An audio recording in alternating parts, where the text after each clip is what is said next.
Welcome. My name is Jim Keene and this is an ARX Fit software tutorial. This video is going to be a deep dive into countdown mode, which is one of the protocols available in ARX Fit's new interactive exercise software. I'm going to give a brief overview, then I'll demonstrate countdown mode and how it works, and finally I'll give a quick summary of the best applications of countdown mode that we've seen so far. So let's get into it. Again, this is the first screen that you see when you fire up the software, and let's go demo mode. Let's go pull down and countdown mode.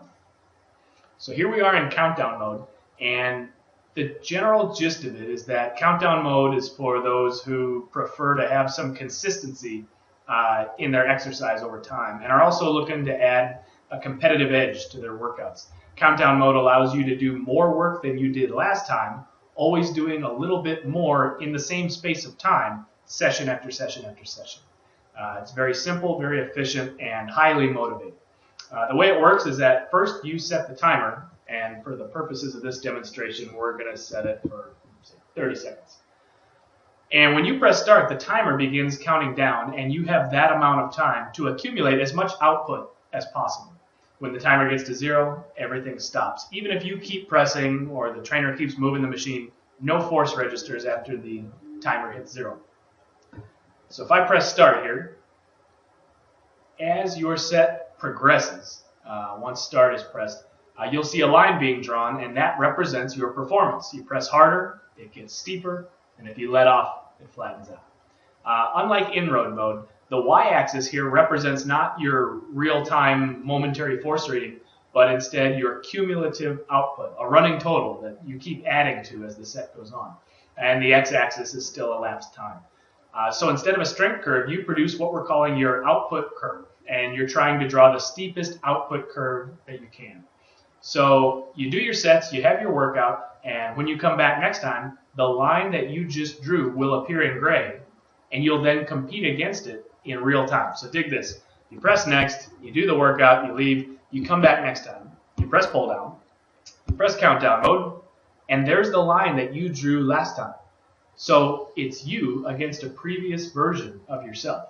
So now not only is that highly motivating, but really it's a fantastic way to determine progress and to get a clear picture about whether or not you are fully recovered from the previous workout. So it looks like this. You press start, and there you are. It's you against you. It's you against a previous version of yourself. Your line is green so long as you're winning. But as you approach the pace and fall behind, it turns red, and that's motivating too. And you see that number to the right of the time ticking down? That's the numerical representation of the relationship between these two curves. So a client could just focus on that and try to get up into the green, +1, +2, +3, and so on.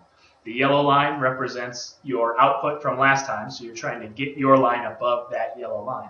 And the red line represents 30 seconds, or whatever you set it in.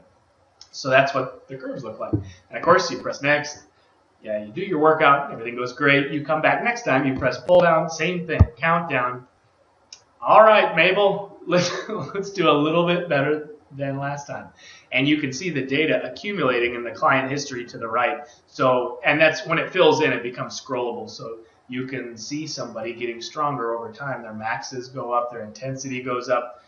More output per the same amount of time. So the basic idea is that we now have a quantified and precise way of determining how hard your muscles are really working during exercise. 3 sets of 10 in the gym is just 3 sets of 10 on paper. But what really went on during those sets? What more information would we find useful? Well, with countdown mode, we now have a way to fill in a lot of those blanks. Like, how hard are you working? At what point during the set do you begin to fall off a cliff and fatigue more rapidly?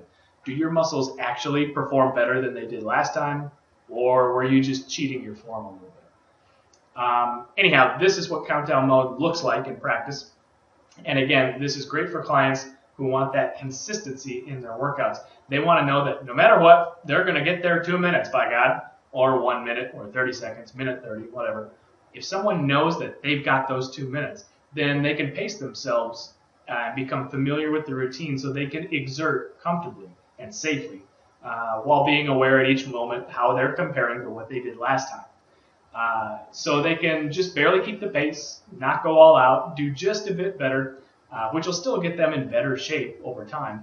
Or they can crush the pace and go all out and feel that pride that comes with surpassing their previous performance. We have some people here whose entire workouts are in countdown mode, and they know that they've got X amount of time in each exercise, and they just need to do more than they did last time. And they've also got a solid apples-to-apples comparison to use as a basis for whether or not the workouts are actually doing anything. They know it's working because, after all, they're drawing a better and better line each time. And it turns green when it goes above the gray line, and everything's cool.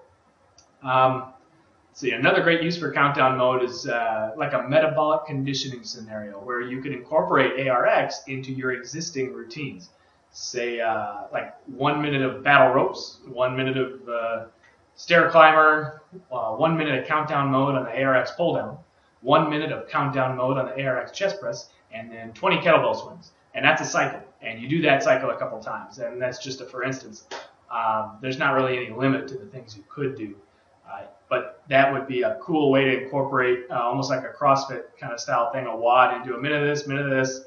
And the cool thing also about countdown mode is that when it hits zeros, you don't need to press stop manually. It just stops, and then you press next. Anyhow, there you have it. That's countdown mode. A motivating, fully quantified, real-time competition against a previous version of yourself.